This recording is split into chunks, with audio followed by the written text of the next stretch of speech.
All right, I'm in the basement today, and I haven't done any ski-related videos, but a few of you guys have seen this setup when I've worked on other things, and you've asked, like, do I do my own tuning, or, you know, why don't you put some videos up related to skis and skiing? And I never really thought of it, but it makes sense because there are some DIY things you do with skis, and in this case, though, it's me mounting my bindings on my new skis.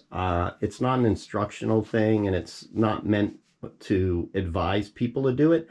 I just want to show you how I do it so you have an idea of how it works. So it's an educational type video. So I just got these skis. These are the Black Crows Justis skis. So it's going to be like an all-mountain type of thing. It's 100 underfoot. And I want to replace a pair of skis that I really enjoyed. So hoping that these are going to fit the bill for me. So they shipped flat, and I got a pair of Tyrolia Attack 14 grip walk bindings that I'm going to mount on it. And typically you just drop everything off with a ski shop and they would do it. And it's not particularly expensive, but logistically it's easier for me to do it myself, and I've done it over the past plenty of times, and I've got the tools, and so in my case it's just easier for me to do it myself. But anyway, I'm going to put the camera on a tripod and let's look at what we're going to do here. All right, so real quick about the ski before we start. So I haven't skied this. I've looked at the reviews, looked at the construction. I feel like it should be the right ski for me. Now, what I like about it is it's 100 millimeter. It's going to be versatile for all mountain skiing, but it can carve. And the reason why is because it does have 2 sheets of metal. If you flex this thing, it's pretty burly for its class. It's a relatively stiff ski, and that should make it a good carving ski. But if you also look at that tail, the rocker and the early rise on this ski should make it so that you can release the tail easily. You can slide, you can smear, you can, you don't have to carve. So this thing should be pretty versatile, and hopefully it'll live up to the hype. All right, so before I get the comment that says, why are you buying skis 100 millimeter if you like to carve? Well, I feel like that's a comment that just gets repeated throughout the web from people that have never skied anything with a relatively heavier construction ski in this kind of width. I mean, I've had, 90 plus skis that carve amazing. You owe it to yourself to go out and demo something that's got like metal or, carbon or something a little bit sturdier than like a powder ski, and carve on it. It's these things will amaze you. And then now you just opened up the possibility of having a ski that's much more versatile on a big mountain, but you can also have fun and cruise and carve.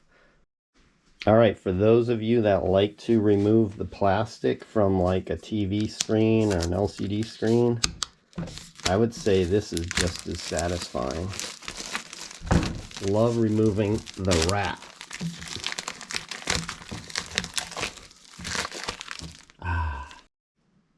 All right, here are my bindings. I went with black because I don't think any other color would go well, but whatever. I'm not in love with the graphics of this ski, honestly. It's kind of not my style, but it is what it is. All right, real quick, the brakes on these are 95 millimeter.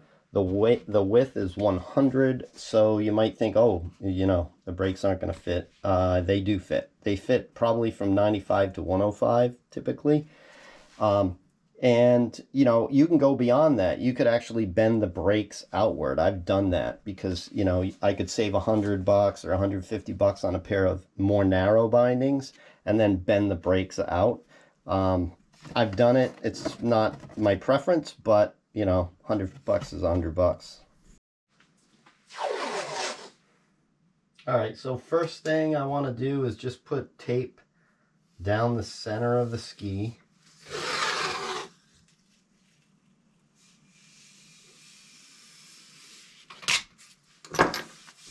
And now we want to draw a line in the exact center of the ski. So that's a little bit more tricky, and honestly, it is the most important thing that we need to do. You got to get that line straight.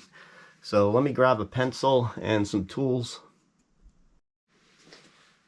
All right, so let me show you what I'm doing here. You're gonna have to figure out the best way to make a mark in the center of the ski. So for me, I've done this before. I've used my calipers.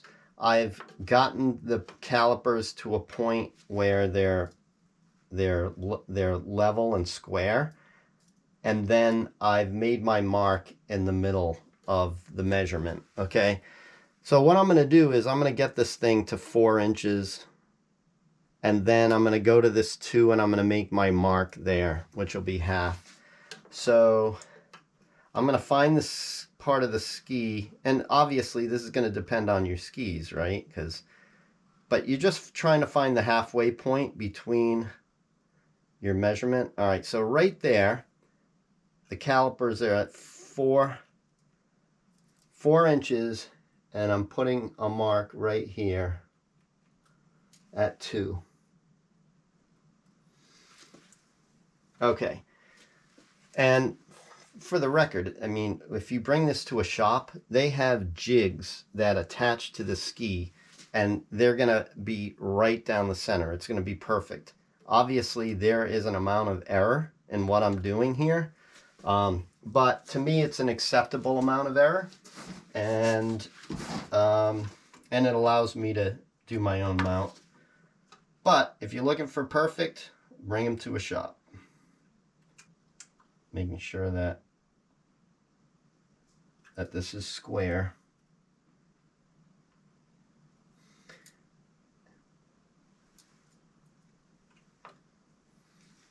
All right, so now I've got a dot here, and I can put a straight ruler across them. All right, so I've got my ruler on my marks, and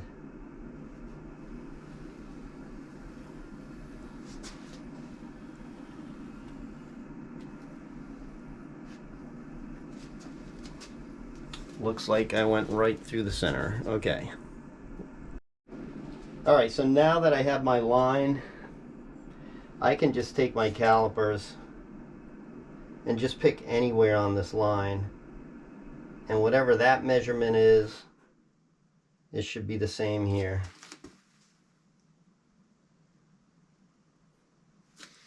All right, so honestly, I don't like it. I think I'm still a little off. So this is what I'm talking about. Like, if you're not happy with it, you know, don't just accept it. Just put another piece of tape on there.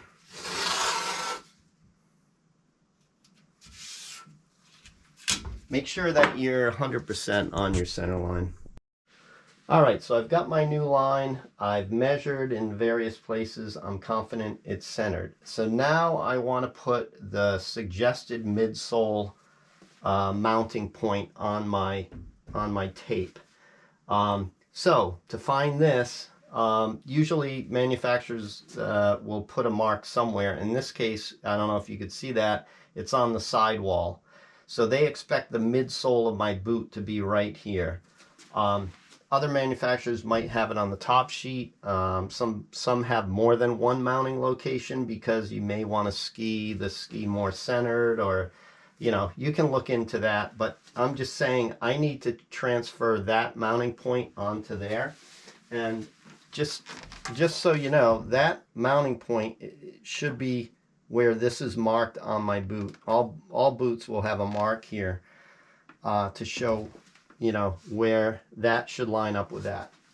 All right, I want to put it on my tape. So I'm just going to use a square because it's on the sidewall. And I'm just going to put a mark right here. Okay, so I'm going to use that as a reference when we use the mounting templates. Let me go get them. Okay, so I've got my boot sole mark here, and now it's time to put the templates on the ski to mark our holes. So these are examples of templates that you can find on the web. I'm used to marker. I wasn't sure if I was going to easily find the Tyrolia, but it was easy. I think any popular binding you'll be able to find. A lot of system bindings, you know, they come with plates, and you know you're not going to mount those typically. But these flat skis, and you're putting regular all mountain bindings, it's pretty common that you can find these templates. All right, so here's an example. This is the heel, ski tip in that direction. So you can see this calibration here. That's your boot sole length, okay? So you're gonna mount it where your boot sole length is. Now, in my case, my boot sole length is printed right here, 305. So I'm gonna go to the 305 mark, that tick mark right there, and I'm gonna cut this sheet. I'm also going to trim it too, because it's easier to work with once you trim it. So I'm going to come back with that. But let's just look at it. Once that 305 is on that mark, then you center that line with the line that we've drawn. And you're going to punch the holes there, there. Now you got your toe, you got your heel, and you drill. So that's how these are used. Let me trim them and put them on the ski so that you can see how that works. All right, so I've got my template mounted here, but I don't want to skip any steps, so let me just show you what I did.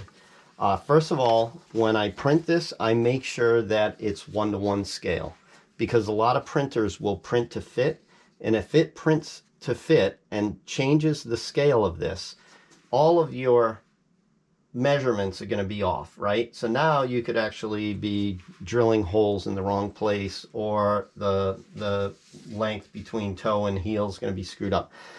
So what they say is check to make sure that this measures 20 centimeters. They say 8 inches, but it's not. It's 20 centimeters from here to here. So I did that with a ruler. I know these are to scale, so now I know I can use them. And this is what I do, right? So I've got a 305 boot sole length. That's that tick marker there. I'm just going to cut it.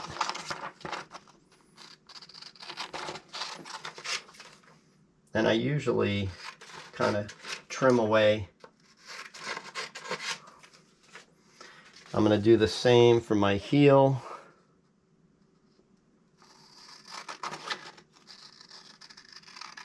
.305.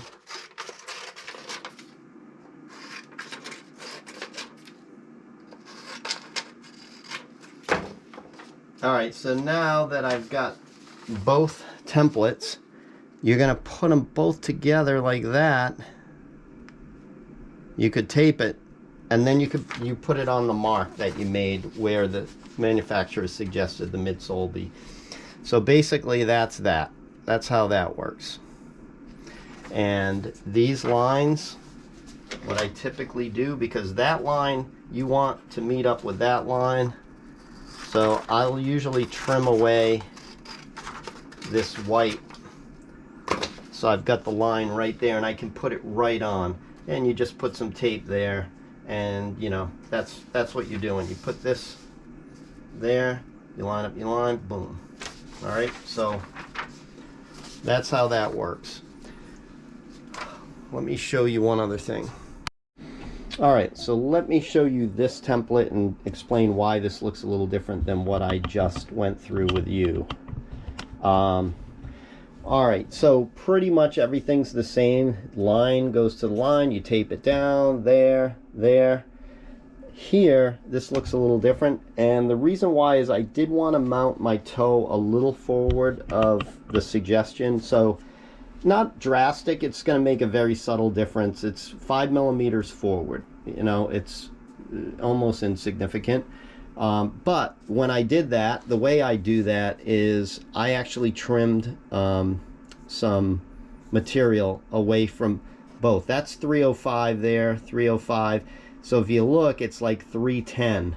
It looks like I'm at 310. And that should just push the toe a little forward, which I wanted to do. And the other thing too is by using the same template, like I had this all constructed on the other ski and I had this all taped. So I was able to move this whole thing as one unit, place it down on the ski, tape it. And you know, the other thing is it's repeatable because I'm not redoing the entire template. I'm kind of using the same. So if you can reuse it, go for it. If not, just reconstruct it. And you can see my punch, my hole punches here from the other ski. So let's get to it. All right, so now we're ready to mark our holes to drill. So basically I've just got this sharp little punch here. And because I've used my template before, the holes are a little bigger, so I want to find the center. But basically you just making marks where you're going to drill.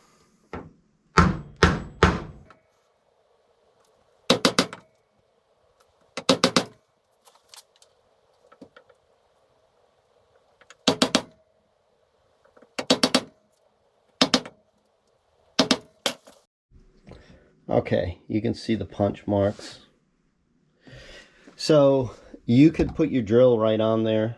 What I typically do is I try to make a pilot, because here's the thing, if the drill drifts a little bit, it's like too critical to make a mistake.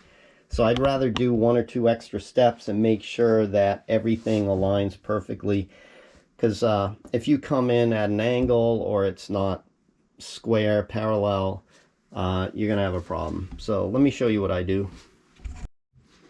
Okay, I've got a really light duty handheld drill here with a small bit, and I've got my cheater glasses so I can get really close and control the bit and the drill and just make a starter hole.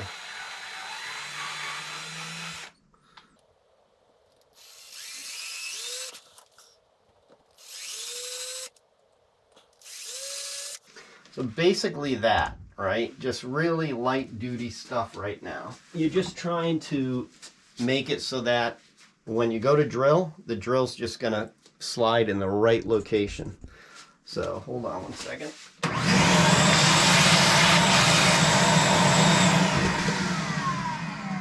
So now I would take this little diameter and I would go to another bigger one.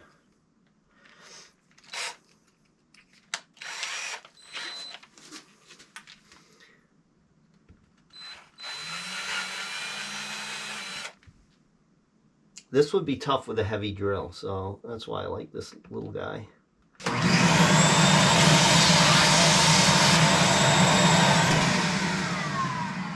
All right, so now there are raised material around each hole. So I go around and I just make it flush. All right, so let me show you the drill bit here. This is a 4.1 by 9.5. 4.1 is diameter, 9.5 is the depth. And this is a pretty common bit for skis with metal, because you're going to need a little extra depth. Skis with metal typically are thicker. And diameter wise, they're all pretty much the same. If it's a standard binding, not like a junior or something like that, you're going to find pretty much the screws diameters are the same. This is a dedicated tool from Winter Steger. Okay, so this is for bindings, and if you notice, it's got this stop so that once I hit a certain depth, boom, I can't go any further.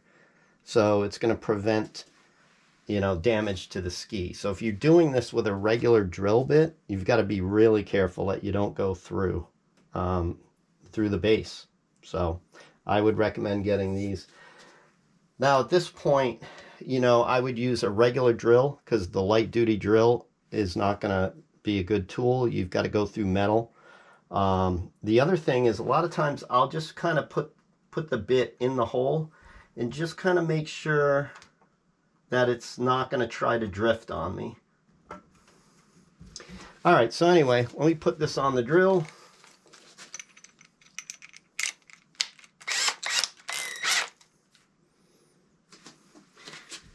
And you want to brace and guide this thing.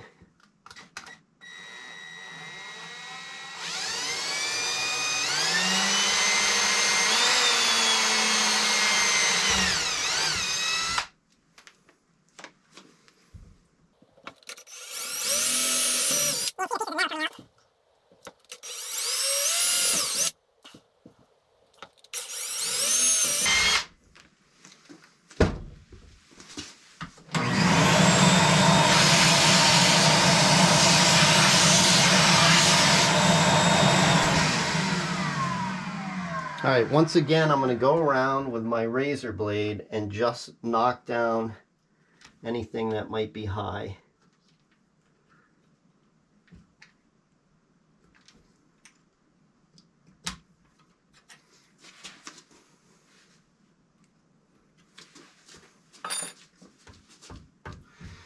Okay, so I should be good to put my heel down. What we're going to do before we actually mount it is we are going to put a little bit of wood glue in the holes. And it's not like an adhesive that helps retain the screw. It's more just a way to waterproof the hole. So if moisture tries to get in through the screw into the hole, this stuff is, you know, just good enough to hold it back. So what I would do is just make a bead. You know, let's see if I can make a bead thick enough so that it wants to drop into the hole. You're not filling it up or anything.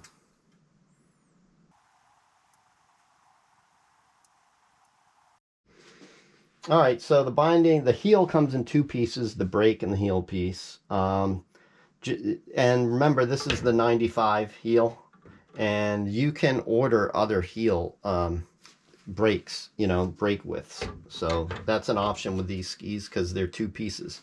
All right, so the way this goes is like this, okay?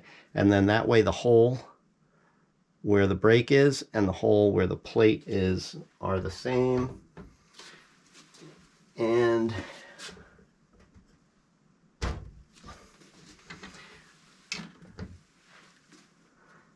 just one other thing. This comes with these two screws already pre-installed. These two there are loose. These two are loose, so I'm going to put those in afterwards. So I'm going to start with the ones that are there. I'm going to line it up with my hole.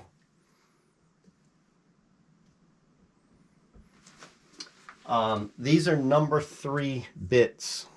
Don't try to do it with a number 2, which are more common. Make sure you have the right bit. Same with the screwdriver, number 3 only. That way you don't strip anything. And typically I'll start them with a screwdriver. Then you start to hit the metal layer and it gets hard. And that's where I use a drill driver. A lot of people don't want to use a drill driver, and I get it, but it's much easier.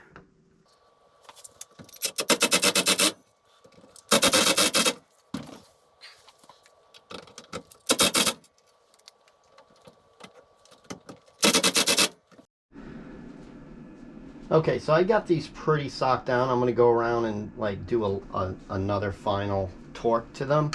But right now I'm going to pull the binding back a little bit. You see the heel slide back. Now I can get at these screw holes.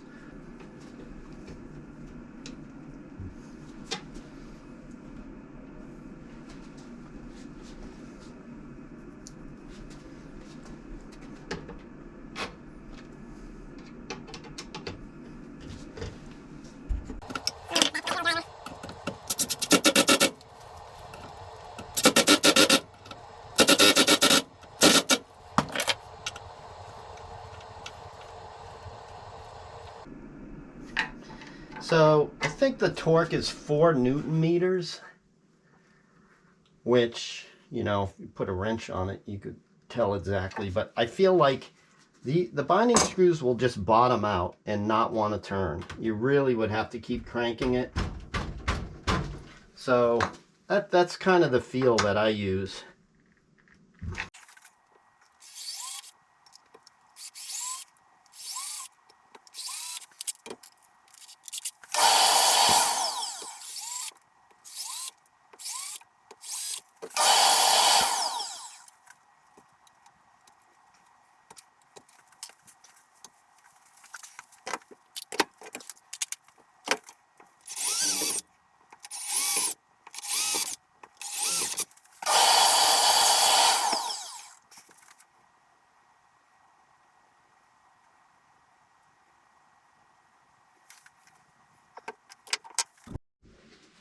All right, these are a lot like the markers where you have this plate and then the front binding slides into it. So the plate gets mounted first and then we do the back.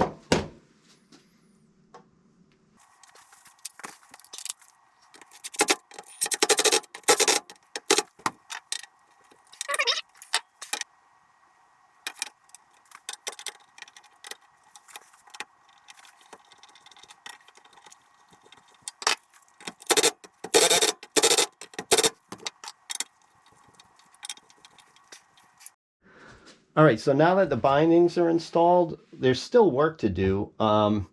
And for those of you that ski and you've only ever brought your skis to a technician to mount bindings and adjust bindings, you'll be able to see what I do just so you understand what they do. All right, so let's go grab my boot.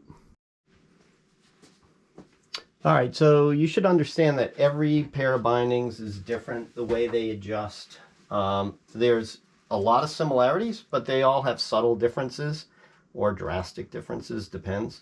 So I'm going to open this binding to receive my boot, but this lever here on these Tyrolia bindings, if you lift this lever into this position, you can see it here, I can slide the heel forward and back. All right, so what I'm trying to do now is I'm setting the heel so that I have the proper forward pressure on my boot. And there's an indicator in the back that'll tell me that. But if I feel like this, that I'm close here, what I'm going to do is I'm going to lower this tab. It should lock. Okay, you heard it click. So now I'm going to put my boot in.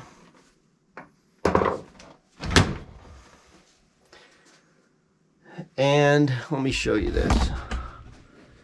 This tab right there, if you notice, is sticking out. It's sticking out just a little bit, right, from here to here, which kind of tells me maybe there's a little too much forward pressure. You want to be kind of in the middle of the range if you can. So I'm going to back the heel back one click and see if I can't get that adjustment in a better range.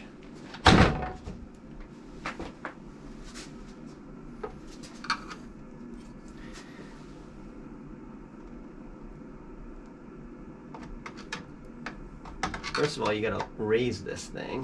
There it goes.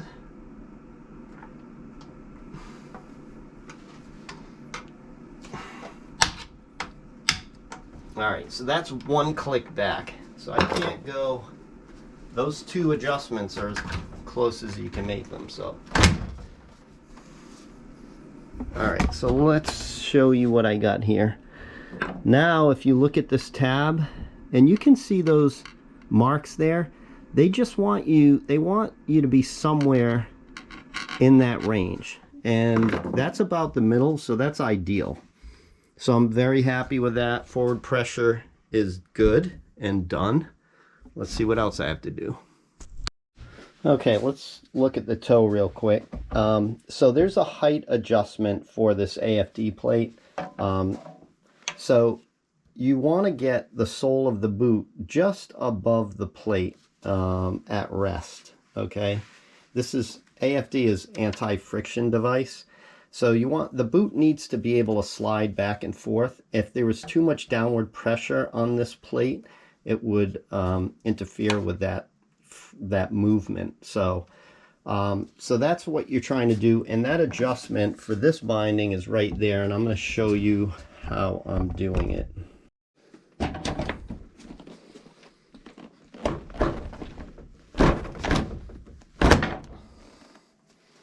All right.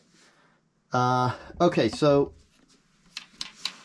the boot is in there. I'm going to take like a business card, and right now I can't even slide that business card in there. So that AFD is pushing up against the boot. The boot is pushing down on the AFD. So I want to loosen that up. So let's see what we can do here with the adjustment. All right, here we go. See? Took a few turns, but now it's starting to pinch. I'm going to back off just a bit so it freely moves in and out, but there's no slop. Okay, so that's AFD, and let's go back and look at the DIN settings. Okay, so the only thing left now is to set the DIN on these bindings. These go up to 14. For those of you that ski but have never actually changed your DIN settings, I'm sure there's a lot of people like that.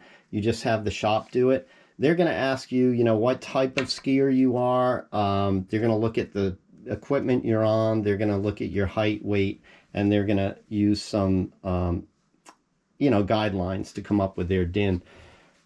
Typically, they're conservative, so because they don't want risk of injury if your boot doesn't release. Okay, so if you're in a crash and the boot doesn't release and the shop set your DIN, that's not a great thing for them. If your boot releases and you get an injury, well, there's plausible deniability. There's, you know, it's easy for a shop to get out of a situation like that. So it's in their best interest to be on the lighter side of the DIN setting. To me, like skiing, you know, for years, like the worst thing is if the boot comes out when it's not supposed to. That could be so dangerous if you're skiing at speed, or, you know, you're in a race course or something like that. So it's a fine balance, but yeah. So for me, with these skis, I'll probably set them around 10, maybe just under. And you know, I intend to be using these skis all mountain. Some groom runs could be going pretty fast. I don't want them to come off. And so let's show how we set the DIN on these bindings. All right, on the toe, we're going to find it right here. And as I go clockwise, you're going to see that adjustment going up. And when I get to about 10, that's right there. Maybe just a tad under. The heel's going to go to 10.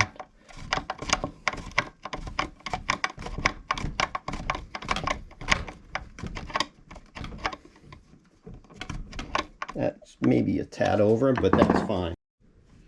All right, I want to show the midsole of the boot and the mark on the ski, and you can see I'm a little forward of it because that's what we're intending to do when we cut those templates and mounted them the way we did. So you can see I'm just a little forward.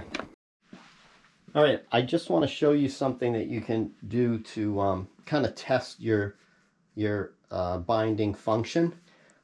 If a binding's properly set up, forward pressure, DIN, all that stuff, you should be able to give the boot a kind of a hit on the side and watch the boot go out and return to center, because that's what bindings try to do. They try not to release, and you may come very close to releasing, but that binding should pull a boot back into center if there's not enough force.